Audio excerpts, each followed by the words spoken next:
Hey guys, in the previous video we've learned how to add a text to our videos using the type tool, and in this video we will learn how to add rolling credits or rolling text in our videos. So let's get started.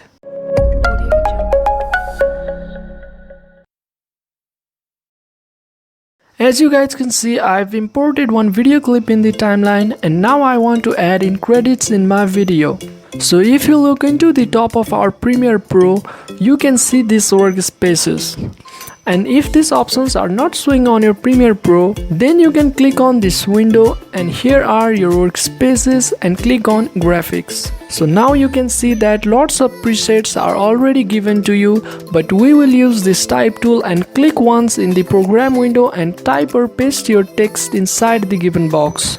If you want, you can apply different shadows or colors to your text, which we have learned in the previous video. And after that, inside the Align and Transform panel, you can click on this horizontal center to align your text in the center. Now we need to add rolling effects in our text.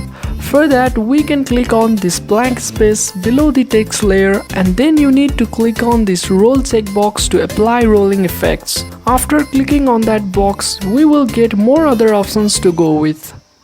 Leave all these other settings as default, or if you want, you can make some changes, but usually most people use these settings as default.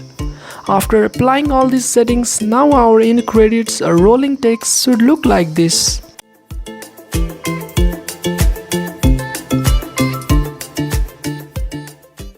So that's it for this video. I hope you guys have understood how we can add a rolling text or end credits to our video. And if you are new to this channel, then sub to the channel would be incredible. My name is Harry and this is Tricky For You, and I'll catch you in the next one.